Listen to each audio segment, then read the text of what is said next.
Magandang araw po sa lahat, lalo't higit kay Ma'am Delia.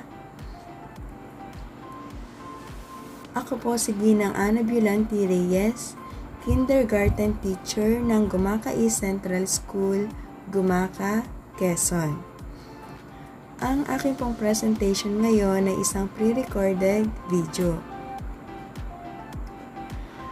Ang kasama ko po dito ay si Ma'am Laline Gomez at ang topic po namin ay mga estratehiya sa pagtuturo ng Filipino sa iba't ibang antas. Ang may akda po nito ay si Ginoong Patrocinio V. Villafuerte.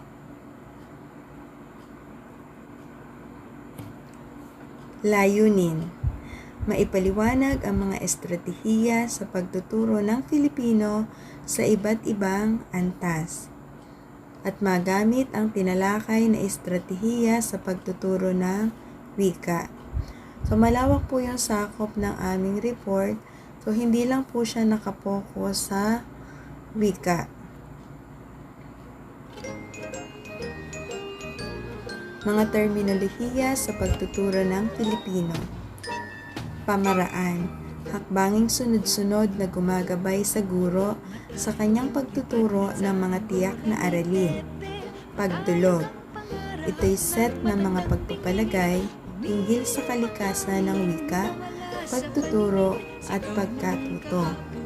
Teknik: ito'y tiyak na gawain na malinaw na makikita sa pagtuturo. Estratehiya or strategy: isang planadong proseso para sa isang particular na gawain. Ayon kay Mintzberg at Quinn, ang estratehiya ay isang pattern para sa mas mabisa at madaling proseso ng pagtuturo. At ayon naman kay Villafuerte, ang estratehiya ay panlahat na pagpaplano para sa isang sistematikong paglalahad ng wika at batay sa isang bilog. Bilang mga guro, ano nga ba ang ating unang itinatanong sa ating sarili kapag tayo ay magtuturo? So ito po yun. Ano ang ituturo ko? At paano sila matututo?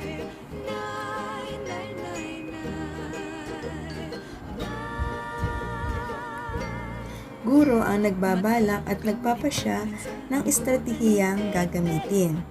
Ito ay dapat angkop na bunga ng pagkatuto, angkop sa sitwasyon, angkop sa kakayahan ng mag-aaral, at angkop sa aralin. Katangian ng mabuting estratehiya: simple at madaling maisagawa, nagsasangkot sa lahat ng mag-aaral, nagbibigay ng mabuting bunga, humuhubog sa mabuting pag-uugali, nakatutulong sa paglinang ng maraming kakayahan ng mag-aaral, humahamon sa kakayahan ng mag-aaral, higit na marami ang gawain ng mag-aaral kaysa guro, umaalinsunod sa mga simulain ng pagkatuto at pilosopiya ng pagkatuto. Classroom. So, ito po ang karaniwang setup sa isang classroom.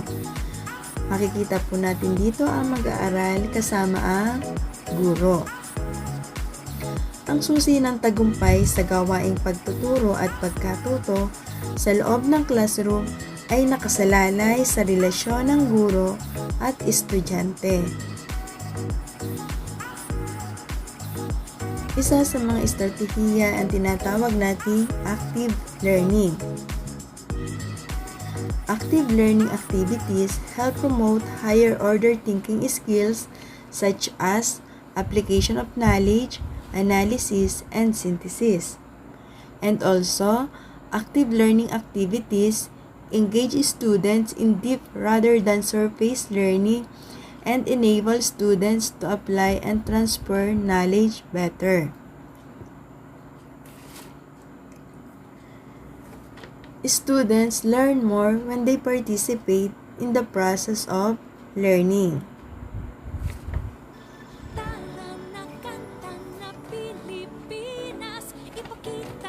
This is what the characteristics of active learning. Number 1. The child is involved and concentrating. Number 2. The child keeps on trying. And number 3. The child enjoys achieving what was set out to do. Hinahayaan ang mga mag-aaral na gawain ng 4 na makrong kasanayan. Ang 4 na makrong kasanayan ay nabanggit na po ito ng ating nakaraang reporter. Uulitin ko lang po ulit. Una ay pagsasalita. Kakayahang ihatid ang iniisip o nadarama sa pamamagitan ng mga salitang nauunawaan ng kausap. Ikalawa ay ang pagsulat.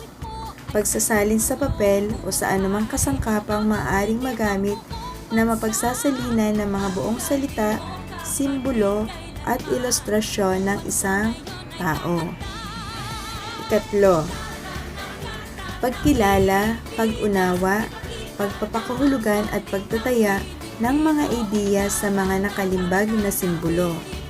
At ang ika-4 ay ang pakikinig. Isang aktibong gawain.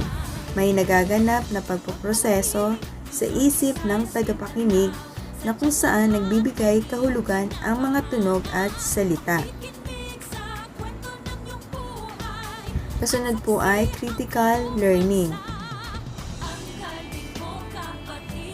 The ability to think clearly and rationally, understanding the logical connection between ideas.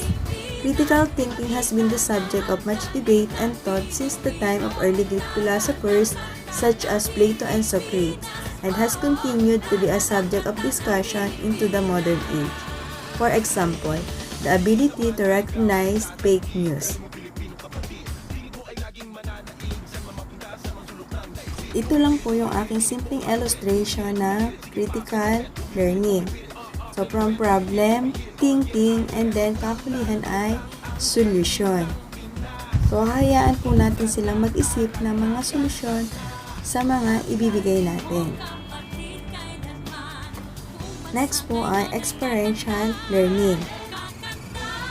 A process of education through experience followed by reflection on that experience. Experiential learning is part of the larger category of active learning because it directly involves students in the process of their own learning.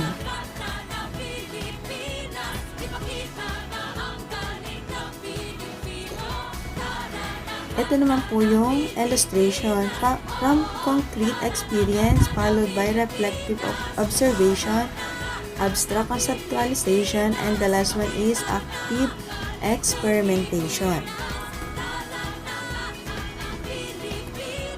Isa po sa simpleng illustration ng aking experiential learning at kasama din po dito ang learning by doing. Games and simulation.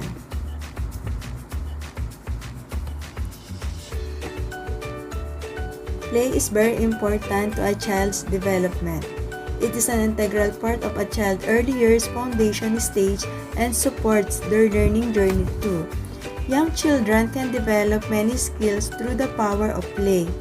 They may develop their language skills, emotions, creativity, and social skills. Play helps to nurture imagination and give a child a sense of adventure. Through this, they can learn essential skills such as problem solving, working with others, sharing, and much more. Napapayaman ang mga gawain sa tulong ng mga laro. Ito ay mostly ay makikita natin sa mga nasa elementarya. Simulation. Simulations are instructional scenarios where the learner is placed in a world defined by the teacher. They represent a reality within which students interact. The teacher controls the parameters of this world and uses it to achieve the desired instructional results. A simulation is a form of experiential learning.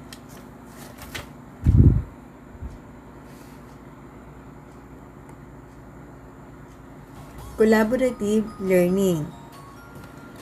Collaborative learning is an educational approach to teaching and learning that involves group of students working together to solve a problem, complete a task, or create a product.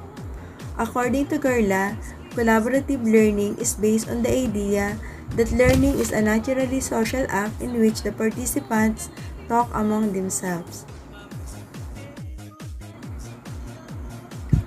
Sa collaborative learning, hinihikayat ang maliit na grupo na magpangkatan para maisagawa ang gawain.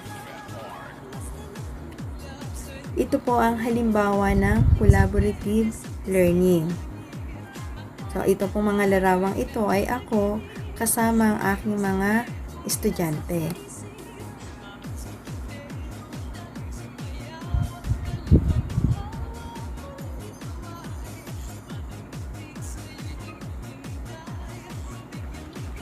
Mga susing elemento ng sama-samang pagkatuto. Positibong pakikipag-ugnayan or positive interdependence. Nagaganap kapag naramdaman ng lahat ng miyembro ng pangkat na magkakaugnay sila sa isa't isa sa pagsasagawa ng pangkalahatang layunin, lahat sila ay naghahangad para sa tagumpay ng grupo. Ikalawa, individual na pananagutan or individual accountability. Inaasahan ang bawat miyembro ay mananagot sa grupo at kakikitaan ng pagkatuto. Ikatlo, harap-harapang interaksyon. Kapag ang bawat miyembro ay magkakalapit sa isa't isa, nagkakausap at may daloy ng pag-unlad ang pangkat. Ikaapat, pagproseso ng pagkatuto. Kapag tinatalakay ng miyembro ng grupo ang pagkatutong nagaganap at tinataya ang kanilang sama-samang pagsisikap sa ibubunga ng gawain. Ikalima, kasanayang sosyal. Kapag ang grupo ay aware sa kasanayan sa wastong pakikihalubilo na ang kasanayan ay nakatuon sa pagpapaunlad ng komunikasyon, pagtitiwala, pamumuno, at conflict resolution. Humor in the classroom.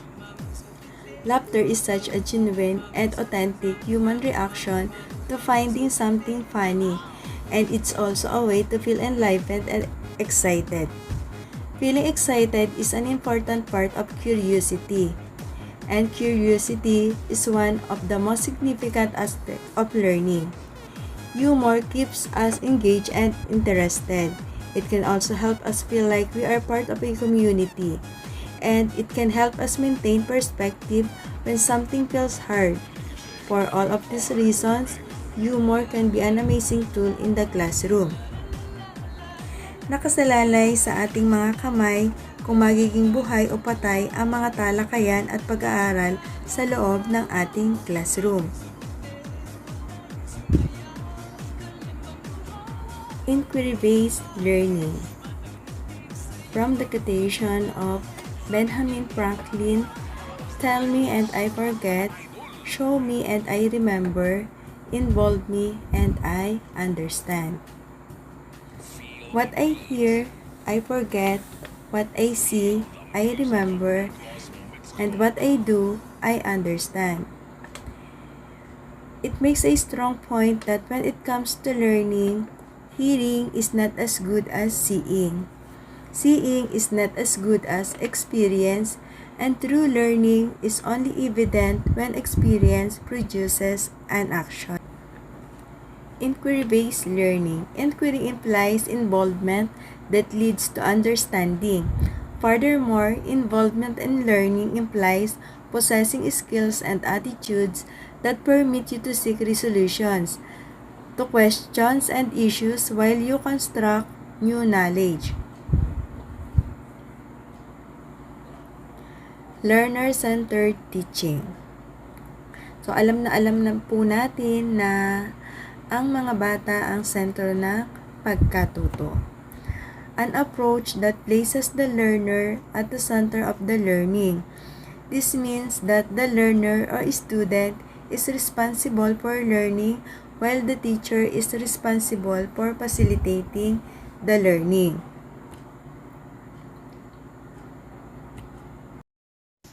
To learn a skill, students must be directly involved.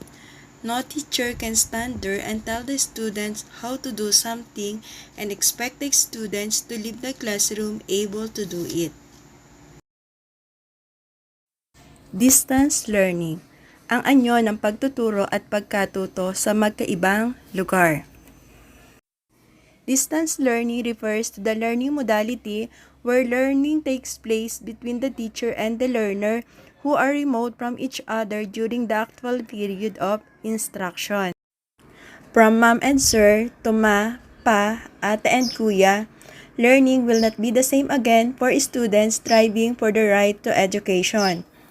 The Philippine education system is now adapting to the new blended learning as public schools were set to resume its classes nationwide. Despite the calls for an academic freeze due to the coronavirus outbreak, the Department of Education still believes that education should not be compromised. This type of modality has three categories: the MDL or Modular Distance Learning, ODL, Online Distance Learning, and the TVRBI, in which one of the highly convenient for most of the typical Filipino students is the Modular Distance Learning. It was also the most preferred learning system of majority of parents and guardians based on the result of the learning enrollment and survey form. ICT integration in teaching. The successful integration of ICT into the learning environment will depend on the ability of teachers to structure learning in new ways, to merge technology and appropriately with a pedagogy, develop socially active classrooms, and encourage cooperative interaction and collaborative learning and group work. Tingnan po natin ang pagkakaiba ng learning resources between traditional medium and ICT medium.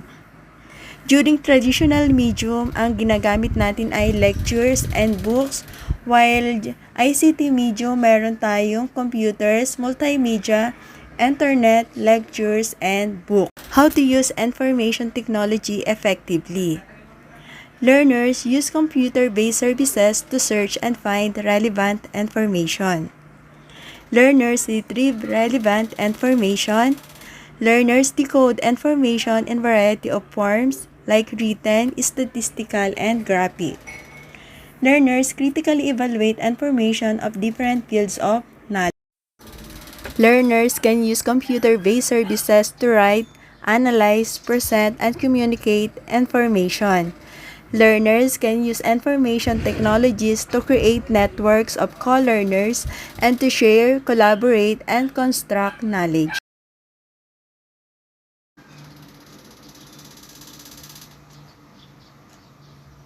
Thank you for listening and watching.